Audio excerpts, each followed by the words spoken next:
Welcome back, scholars, to another impactful, amazing, and melanated episode of Black Study Snacks. My name is Devon Travell, creator of Black Wall Street, the board game, and today we are going to go over 5 things you should know about the wealthiest man who ever lived, Mansa Musa. Let's get into it. So, during this video, you are going to learn about how Mansa Musa inherited the kingdom of Mali, what's so special about Sudanese horses, his net worth or estimated net worth, how he may or may not have inspired the Black Panther, and how he urbanized the Malayan Empire. All right, are you ready?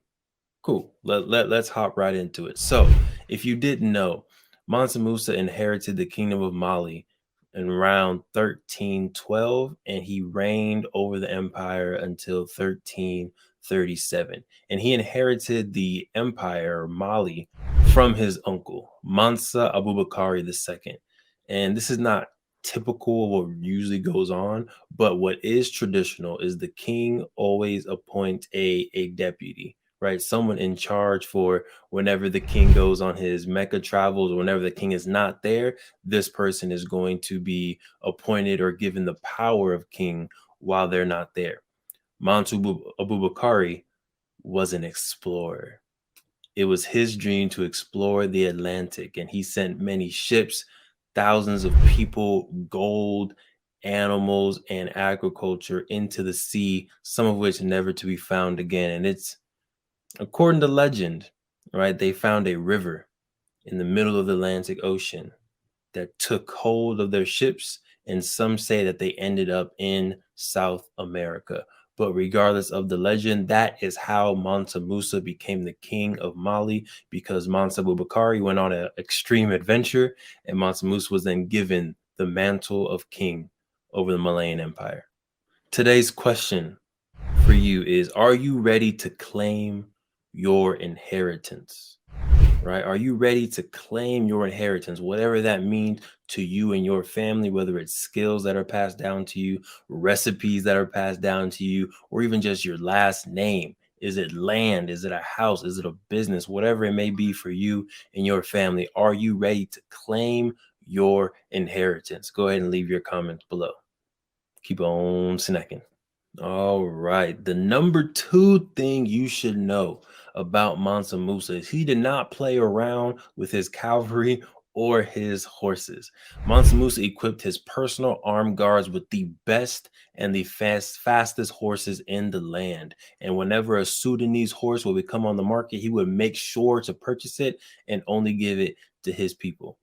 Right. So again, these were the tallest, the strongest, and the fastest horses in the land. When we're talking about military advantage, when we're talking about protecting the trade routes, when we're talking about protecting the king, the most wealthy man in the world, he had to make sure that his army, that his people had the right tools, right? So as you're building your team, or as you're trying to accomplish the dreams that you're working to accomplish, are you using the right tools? Are you using the best tools? And are you making sure that you are becoming the best you that you can be? Number 3 of the 5 things you should know about Mansa Musa is he may have inspired the character T'Challa in the Black Panther. Now, when you take a look back, there are some similarities, right? Yes, one was a real king, one was a fictional king, but they were both very wealthy. They both got their wealth from natural resources. Mansa Musa mined salt and gold. T'Challa, or the Black Panther, mined vibranium, which then fed into the entire kingdom of Wakanda, right? So both of them were able to get rich and use their natural resources to build wealth. Both of them were also kind of rulers over a secret, and I put secret over it because it was, Mali was just not known at the time, right? Wakanda was hiding and then became known, but both of them were not known to the public world or the world outside of Africa, but were known within Africa, right? So again, when you look at the legend of Mansa Musa, when you look at the wealth of Mansa Musa, when you look at the way that he was building infrastructure and the way that he got his riches from natural resources, there are some similarities between him and the Black Panther. Now, a question that I want you to think about is what other African legends would make some dope movies, right? We're talking about maybe Queen Calafia, right? We're talking about maybe Queen Saraonia. We're talking about some Hotep medicine, right? There's a lot of African legends out there. So if you know any and you think that they would make a great movie, go ahead and leave a comment below and let us know. Number 4 of things that you need to know about Mansa Musa was he was largely responsible for urbanizing the empire of Mali, right? So before Mansa Musa, Mali had a rich history, but under his leadership, Mali was able to expand and develop. Mansa Musa prioritized keeping the trade routes safe.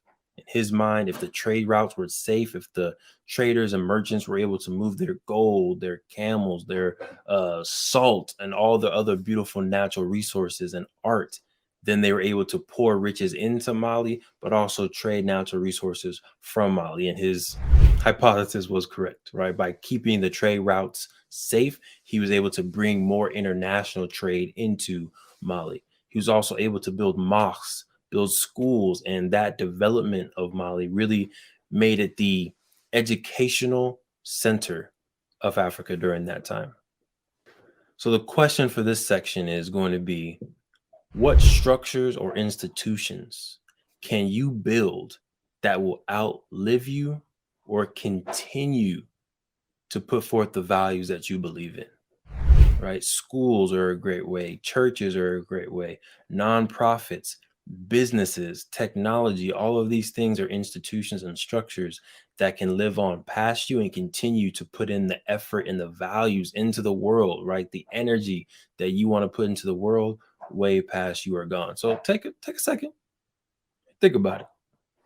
All right, and powerful number 5, and stick around. We're going to give you a bonus, but powerful number 5, the one that I think most of us know, is Mansa Musa's empire had a net worth of over $400 billion, still making him to this day the wealthiest man to ever live. So Mansa Musa's empire was fueled by gold, salt, iron, real estate development, skilled workers, and so much more that all fed into the king's wealth as the owner of the empire. While it is impossible for us to really get an accurate representation of how much he was worth because of all the art, the cloth, the real estate at that time, it's hard to determine how much these mosques and these schools that he built were really worth today's economy, right? But according to mostly the gold that he had, we are saying that he's estimated around $400 billion. And if you stuck around this long, of course, we're going to give you a bonus. But if you want to learn more Black studies, if you want to learn more about Mansa Musa, if you want to learn about Tulsa's Black Wall Street, if you want to learn about Black innovators throughout our time, you can enroll in our Black Studies Snacks membership today for just $1, or you can join our Play Black Wall Street Academy focusing on entrepreneurship and financial literacy also today for just $1. Click the link below in the description. You'll be able to start your amazing membership today. But of course, as promised, I want to give you a bonus. And the bonus is the Malayan kings may have started to colonize in America before Columbus ever even got to America, right? While there is definitely debate over the details, some historians do believe that Mansa Musa and his uncle Mansa Bubakari were the first to create colonies in the Americas.